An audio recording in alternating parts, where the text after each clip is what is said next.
What's up, Baby Steps gang? We're in our brand new podcast studio. What? Second Try LLC, home of Burbank, California.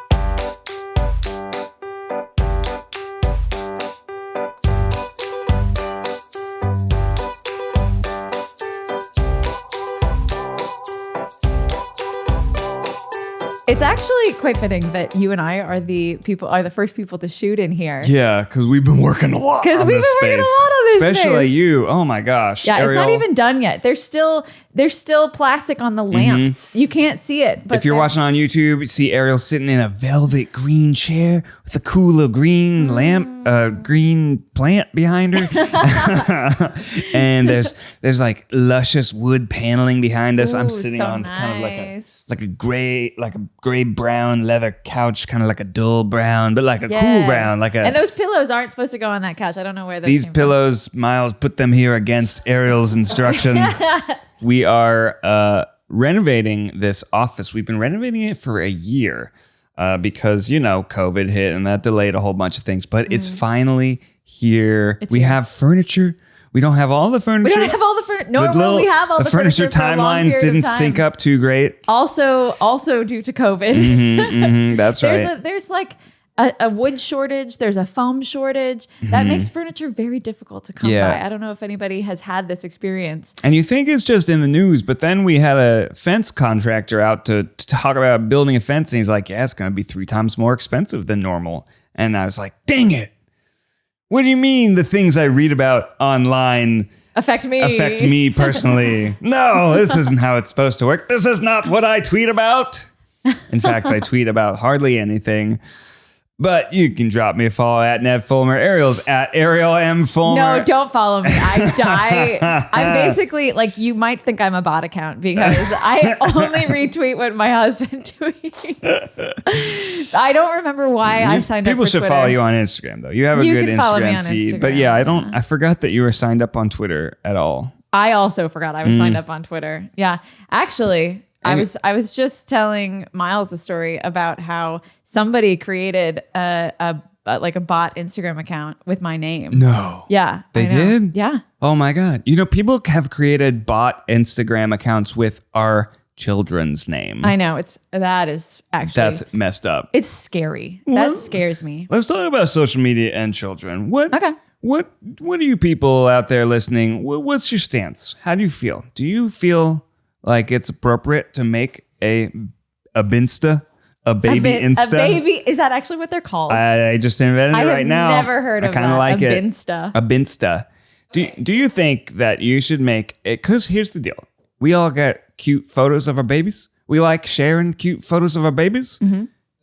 If the family text thread were an Instagram account, it would just be popping off daily content. But I don't want to overload the people with the photos of our adorable children. Well, that's why people create Binstas, I think, because they think, oh, okay, now if you really want all the photos of my baby, you can follow this. But then sometimes people frame it like it's actually the kid's account and what they're gonna turn over the keys to the Ferrari. Here you go, child. When they're 18 or something. This is the Instagram account that I have been curating for you since you were 0 years old. For you. Well, I do know people who are like, well, by the time that they're 18, their name won't be available on Instagram anymore. So I have to get it now. Sure, you got to get that placeholder. Got to get those .com placeholders. That never occurred to me. I'm like, if my son's name is not available, he will come up with something creative, right? Just like all of his friends. It's like, I'm not going to create a baby Insta account for him right now. And also, there's JJ. There's this whole argument about there are some celebrity parents who don't even want their kids' faces out there at all, right? For safety reasons, for security reasons. Because right now they're all around the house, but they're going to start going to school. They're going to start leaving the nest, and So people like Kristen Bell. She puts like emoji faces over her kids. No way. Yeah. Wow. Same with like Ashley Graham. These are just some of the moms that I follow, but yeah, like they do not post pictures of their kids' faces. And for security reasons. And it's something that we've been thinking about too, where like as Wes is getting older and older, we're sort of like, well, he's going to be going to school soon. Maybe we want to feature him in content less. Yeah, but exactly. Science Daddy's just so fun. Well, he it's also fun loves for both it. of us. And so we're getting to a point where we have to start asking him, like, is this okay? Do you want to do this? Right. And obviously it's a little different for us. We already have a following. Right. If we make a Binsta, it's immediately going to have, at least some tens of thousands of views. Right. Probably the baby Instagram probably be more popular than mine account. My account, like, quick. Finn's really cute right now. Yeah. He's really cute. But, it always kind of made me a little uncomfortable, so we didn't do it. Oh, it definitely makes me uncomfortable. But back to the original topic, there are other people making Instagram accounts of our children. Yeah, so that's not cool. Please stop. Please stop. And if you are following these Instagram accounts of our children, don't, because they don't belong to our children. Just goes to show, like, when you post a photo of your baby, like, somebody else can take it. Yeah. Download it, make an NFT out of it. Whoa. That's next level. Yeah, it is. That's next level. Speaking of NFTs, what's the NFL doing these days? That's about your knowledge base. Julio Jones getting kind of old, but can he still make it happen? Okay, so Baby Steps listeners, help us resolve a debate, because Ariel the other day said to me, this is a Sunday, right? Baby Steps comes out on Sundays. We love Sundays. It's family day. But when it's football season, it's also family football day. Wes wears jerseys, watches the game with me. He doesn't. He used to. Wes has actually, Wes has gotten to the point where Ned will turn on football and Wes will go, no, I want to watch something else. I want to watch a truck movie. He knows that there are other things we can watch besides football. And he says, I want to watch trucks. He goes, no, not this. It's a sport I grew up watching with my dad. Went to go into games, went to Jaguars games, the least popular team in the NFL. Thank you very much. Truly the worst. The worst team in the NFL. For a good 2 decades. Both the least popular and the worst. It's really quite remarkable how bad they are. Yeah. Well, this was the first every year they received a number 1 draft pick, but not the first year they've received a top 5. So they're so bad that they're not even the worst.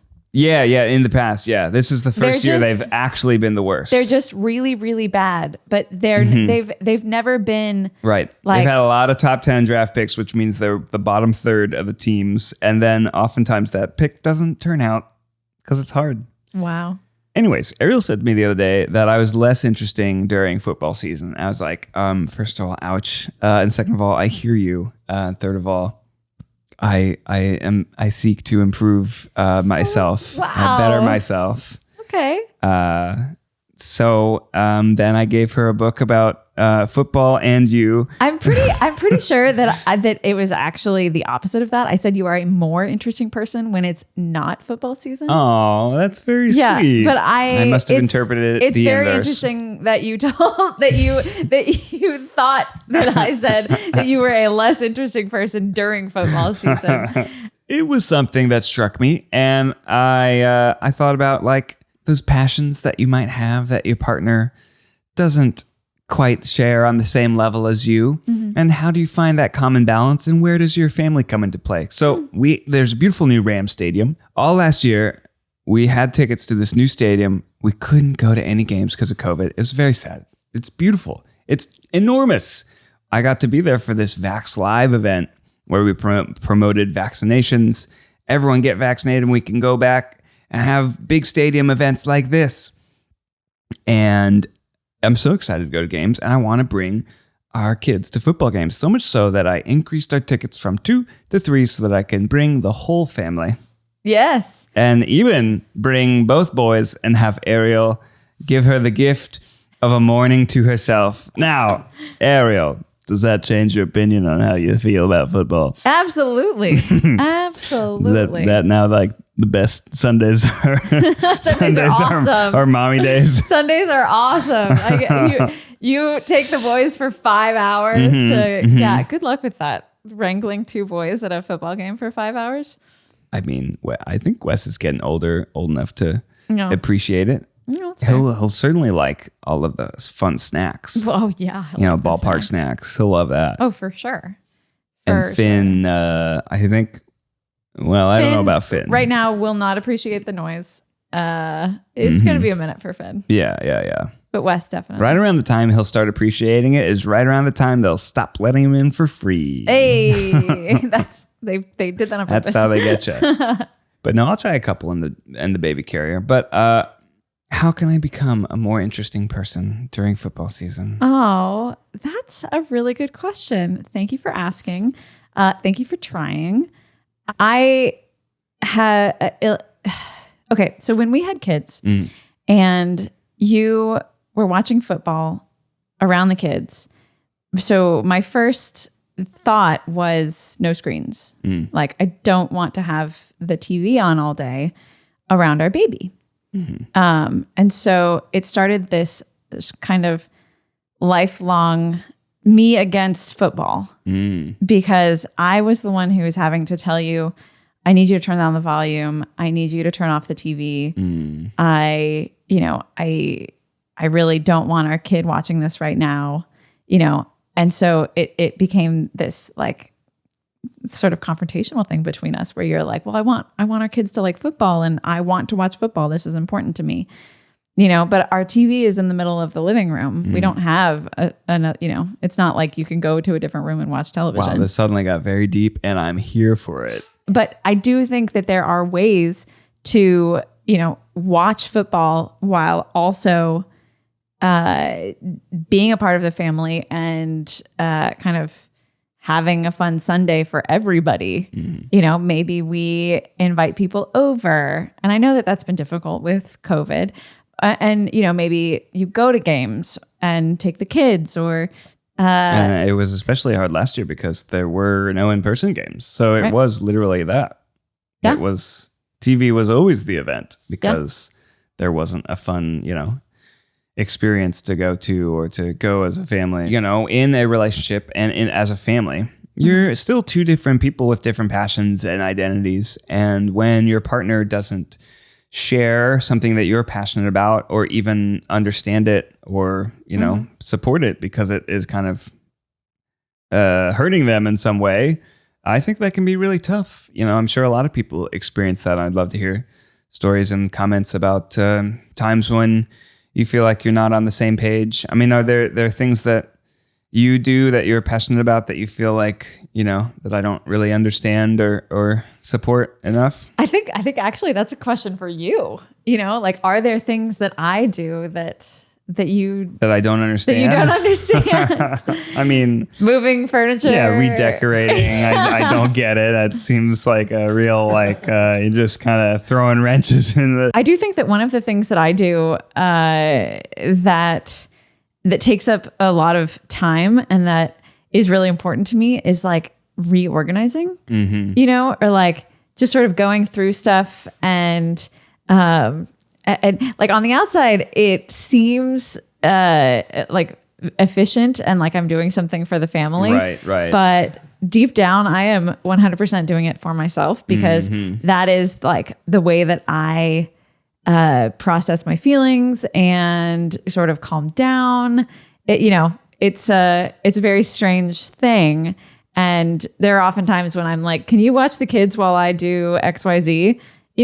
And that XYZ stuff is on the outside, while I go through the bathroom cabinet, because it's really important for me to do this. Yeah. But it's actually like, I don't need to do that right now.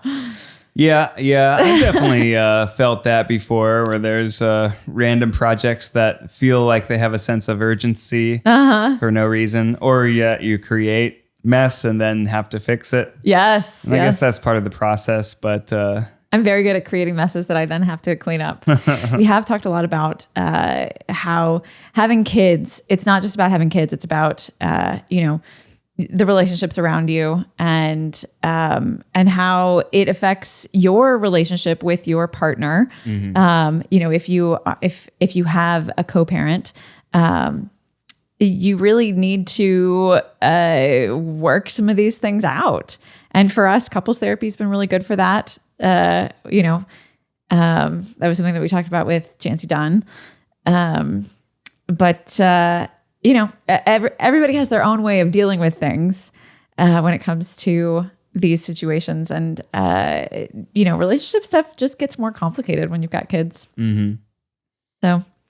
And relationships with your family as well. I mean, we just had a situation where we were in a family situation where some people weren't vaccinated, and it was really tough to figure out that kind of what our own personal CDC guidelines were for it being in this situation. Yeah, absolutely. And speaking of the new CDC guidelines, kind of left parents out to dry, left us hanging. Oh my goodness. It literally says nothing about kids. Yeah. So the new CDC guidelines, as of maybe a few days ago, was that fully vaccinated people could go without masks in virtually every situation. Which is great news. That means the vaccine's super effective. Scientifically, epidemiologically, it's like spot on. It means vaccines are great. Everyone should go get vaccinated. Yeah. But like behaviorally, with it being in a area that already has some people masking, some people not, some people wanting to get vaccinated, some people being hesitant, just a disaster because now, what is it on the honor system? Yeah, about wearing a mask. Hey, Mouse, you have the vaccine? I do. 2 weeks? Yeah. All right, I guess Miles doesn't have to have his mask on while we record. Right, exactly. Like I was at the grocery store honor the other system. There it goes. So I was at the grocery store the other day. And this was not in LA. This was in Nevada. But I was wearing a mask, and I would say that about half the people in that store were not masked. In a grocery store. You're right. So that it leads to businesses lowering the restrictions. And then it's kind of like, well, there's some people going to wear masks. The people that are hesitant to get vaccinated are probably certainly less likely to wear masks. So it's a little tricky. And I don't think it's going to be great. It's great news for vaccines. But I think what everyone is forgetting in this is kids can't get vaccinated yet. Kids still can't get vaccinated. And they are not eligible. And guess what, guys? We take our kids to the grocery store, and I have a kid who can wear a mask, and he will wear a mask. But now it's like there are all these people around that aren't wearing masks, but my kids still have to wear masks because they aren't eligible to be vaccinated and aren't vaccinated. And so it is still... the CDC has not given any recommendations for what kids should be doing now. Do they fall under the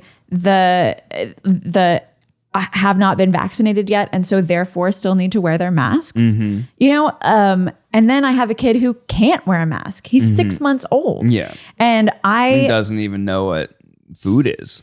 Right, exactly. Well, he knows what food is if it's in front of his face. But I mean, so if I want to be out in the world with my child who both cannot get vaccinated and cannot wear a mask, and the CDC is saying that people don't have to wear masks anymore, I am putting my child at risk. What gives? Exactly. Gives? Like, how are we supposed to know that people are vaccinated and not vaccinated? That's the trick, is with these new guidelines, mask mandates in stores and private locations are going to be lowered. Then most everyone will be in there without a mask, and you don't really know who's vaccinated, who's not. It puts out a very difficult decision for people who have kids, because now you have to trust that the people out there who are not wearing masks have been vaccinated. Right. And it was masks that were protecting our kids. And now those masks are gone. Mm. And so what do? We have to make a decision. Do we take our kids out? Do we keep them inside? It's tough because it's already been a year of limited socialization, limited activities. We've started taking Wes to like a fun Saturday morning soccer practice where it's like 5 or 6 kids and they all wear masks while they run around and kick the soccer ball. We're planning on enrolling him in part-time preschool next year. I think that'll be, maskless because it's going to be the same group of kids over and over and over again, kind of a limited group. Yeah. And or maybe they'll have, I don't know if they'll have masks or not, but I mean, it'll depend on tough. The timing. And it's like just drawing a trade-off between their development and their risk. Exactly. But it doesn't feel good that now taking your kid to the grocery store is an added risk. Right. We are left with the decision to decide what we think is best for our kids, and it's their health and safety over their development. Their health. Yeah. You know, like he was supposed to go to preschool last year. Right. But we decided that wasn't a good idea because I was pregnant and we were going to have a newborn in the house. And I mean, COVID was rampant. Yeah. But now, you know, he's going to be 3.5 when he goes to preschool. He is dying to go to preschool. He's asking to go to preschool. Talks about having friends all the time. He talks about having friends, going to school. Yeah. I mean, he like, you know, we watched Daniel Tiger and Daniel Tiger goes to school and Wes looks at me with his sweet little puppy dog eyes and he's like, when do I get to go to school? You know? And I'm just like, oh, you sweet kid. He's so ready to go to school. And like, you know, it's just another risk to be taking. And I can only imagine what parents of kids that, you know, that they don't have a choice to go to school. You know, their kids are in 4th grade, 5th grade, 8th grade, and they're still not eligible for the vaccine. You know, like these kids, school is a huge part of their lives. And everyone is making their own decision on how to handle that and balance those risk profiles. But the one thing that everyone should do is get vaccinated if you can. I mean, we have we came across a story of somebody the other day that was electing not to get vaccinated because they were trying to get pregnant. And they decided that the risks of getting and having COVID were less than the risks of getting vaccinated.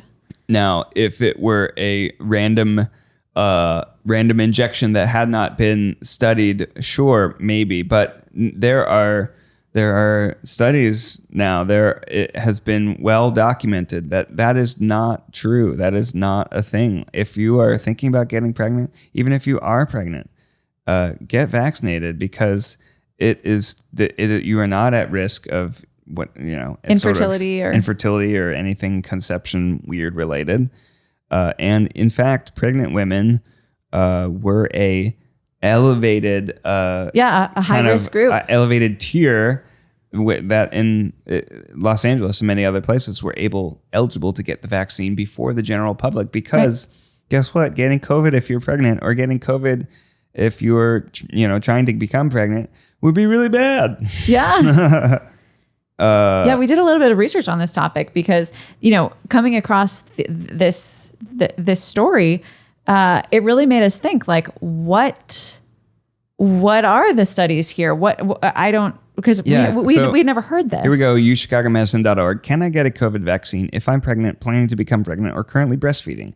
The CDC has indicated that the vaccine may, be administered to those who are pregnant, and several professional societies have advocated for pregnant people to become vaccinated. Talk about it with your healthcare provider.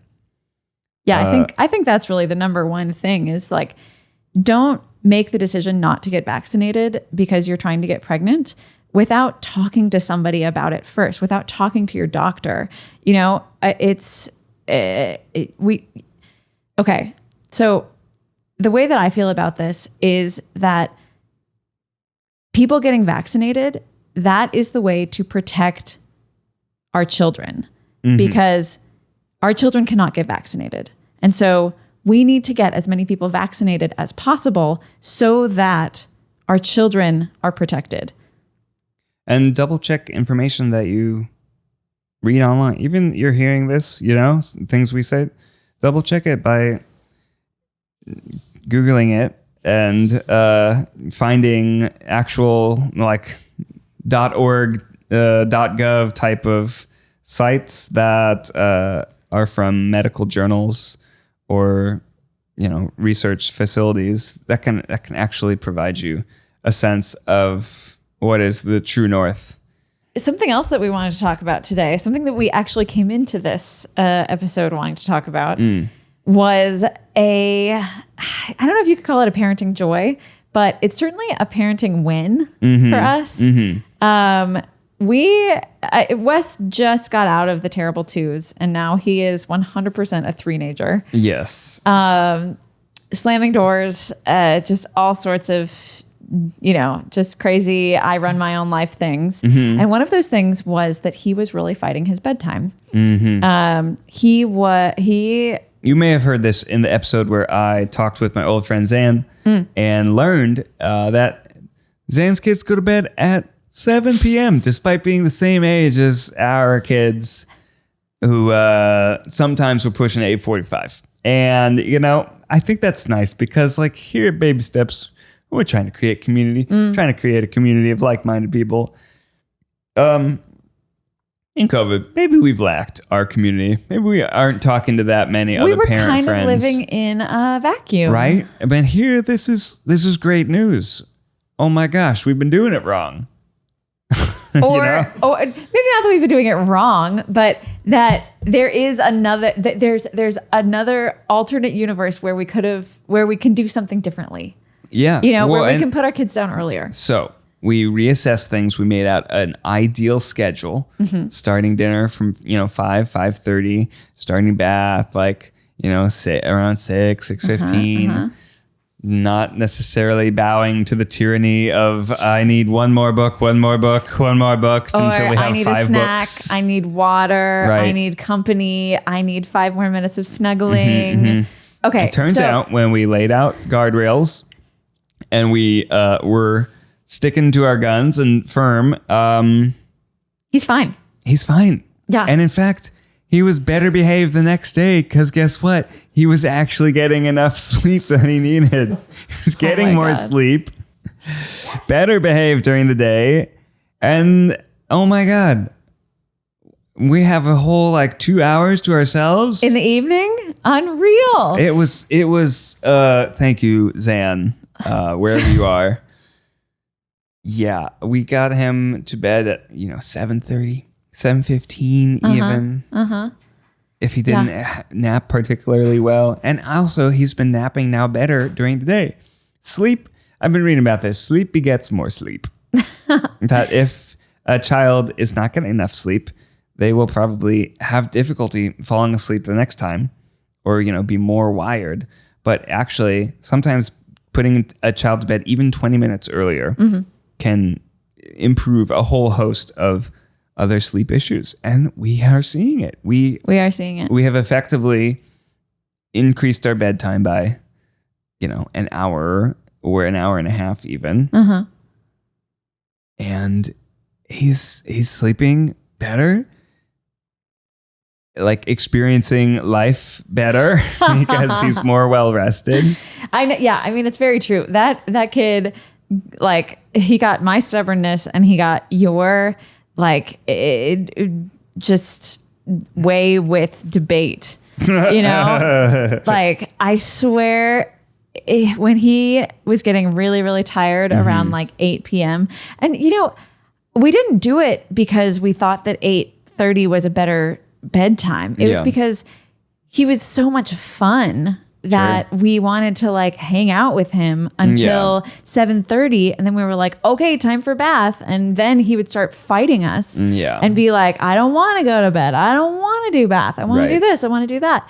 But now we're actually having more fun because at each stage of the process, he is not to the point of being overtired. Yeah. And we'll kind of transition to the next phase of bedtime routine. And it's sort of like we can actually enjoy it more. Right. Where the whole bedtime routine we're now enjoying more rather than before it was having lots of fun, say, riding a little razor scooter naked down up and down the halls around 7:15, which is kind of maybe that overtired manic energy, 100%. And then when we try and shift things into a relaxing routine, then all of a sudden it's really a disaster and hard to deal with. Right. And I think that, Finn getting onto a pretty regular sleep schedule helped with that. Like this whole 8:30 bedtime started around the time that Finn was born because we were up later with Finn and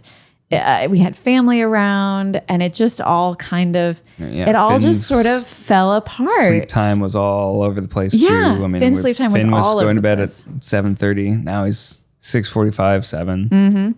Well, but also Finn was waking up at 10 to eat, and so. It was it's all like over the place. He wasn't taking a bath for a while because he was just teeny. And and then we also wanted to spend more time with Wes because, he needed more attention from us at the time, but now things have sort of settled and we have this routine that we can kind of change that as needed.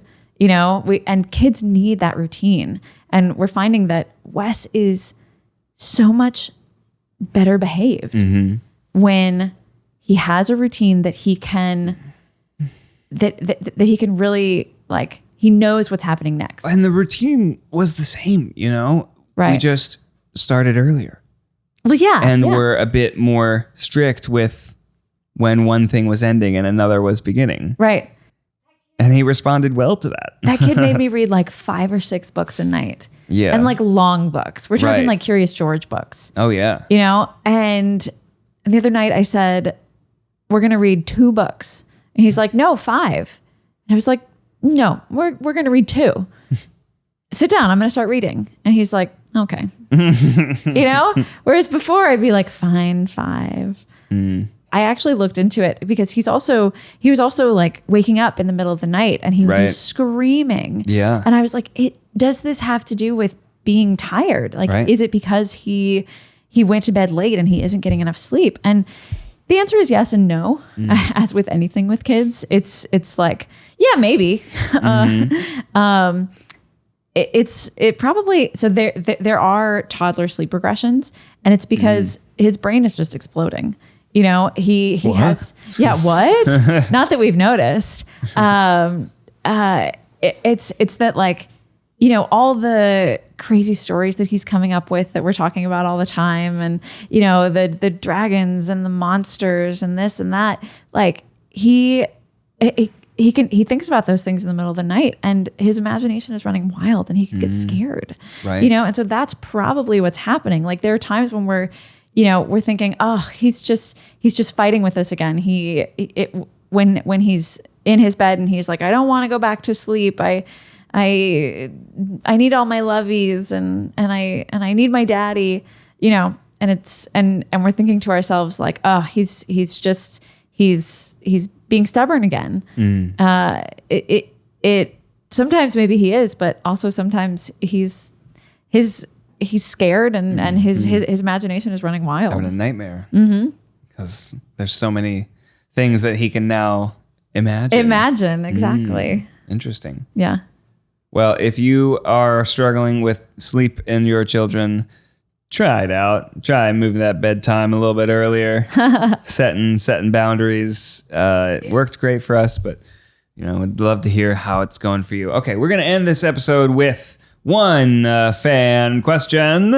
You asked your questions at babystepsadvice@gmail.com. This is from Maddie. My husband is terrified. Help!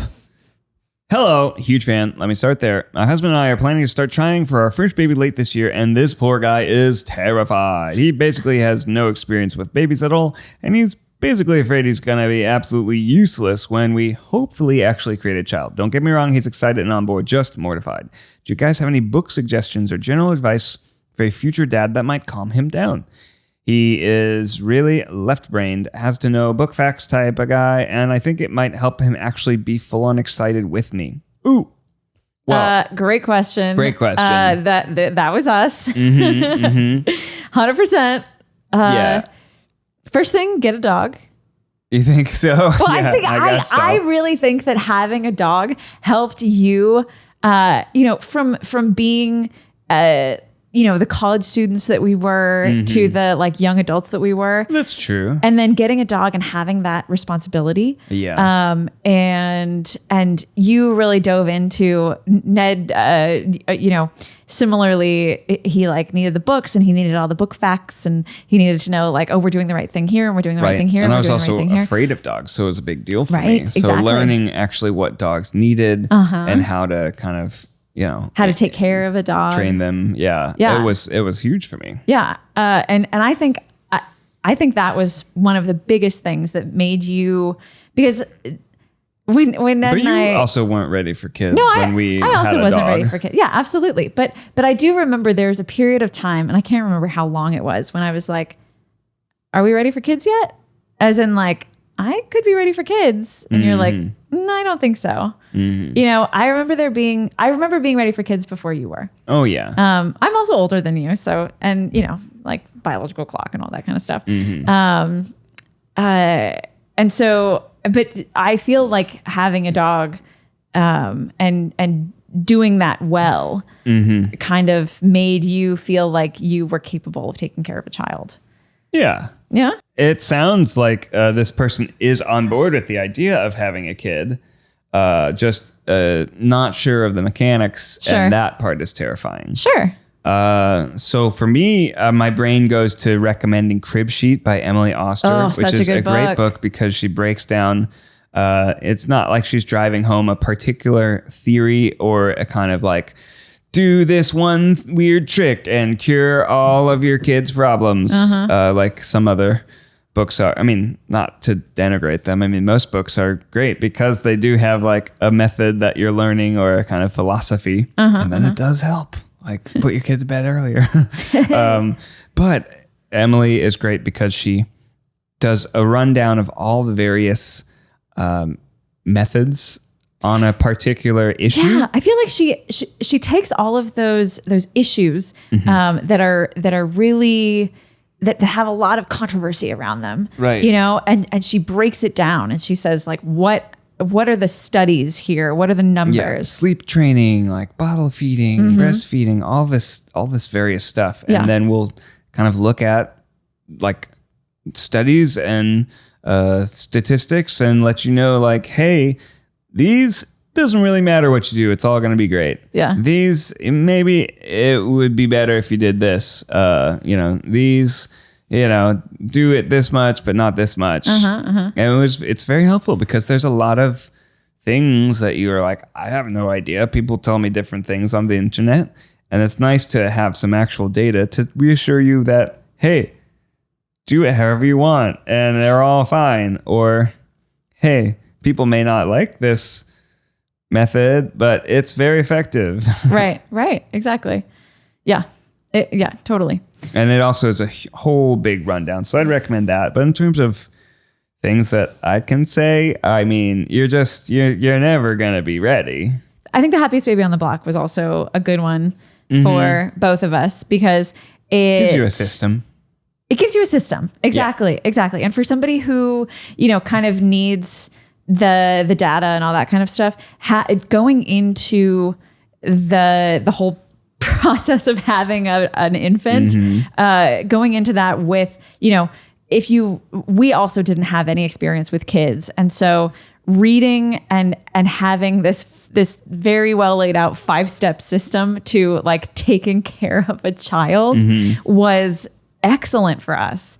Like I still think about it when I'm holding Finn, I'm like, okay, we're shushing. We've got a swaddle. We've got the pacifier. Yeah, I did some side sleeping this morning to calm him down. I was like, let's put you on your side, baby boy. And he was like, Yeah, exactly. Immediate. So that gave us a system, and then Crib Sheet kind of, walks you through a lot of the issues. Yeah. It's about time to wrap up, but before we do, we got to tell you, we wrote a cookbook. Oh, you guys seen it? You heard about this? In case you missed it, we have written a cookbook called the Date Night Cookbook. It's got years of our favorite recipes, stories from our kitchen, and we want you to have that in your home. Share a little piece of our life with you, cook some of our favorite meals, and create your own love in the kitchen. Oh, yeah. Speaking of something that happened in the kitchen. Yes. What was it that Wes said this morning? He said he didn't want to eat the eggs because they had eyes and skin. And I said, dear God, this child has already become a vegetarian. Yes, he did. I tried to explain to him the difference between eggs that were fertilized and not. And you can't explain that to a toddler who is just ranting said, that don't eat eggs. That your eggs have they skin. Have eyes and skin. And I literally am holding an egg up to my mouth, and I just had to spit it out because I was like, I can't eat this anymore. My son just told me it had skin. Yeah. Where can they get the Date Night Cookbook, Ariel? Ooh, datenightcookbook.com. That's right. Speaking of eggs, we have a morning after eggs recipe. Oh, wow. Morning after avocado toast. But yeah, check it out, datenightcookbook.com. You can order it off your favorite retailer, and it'll be in stores in September. Email us your questions at babystepsadvice@gmail.com. We're going to do an advice episode next week. Whoop.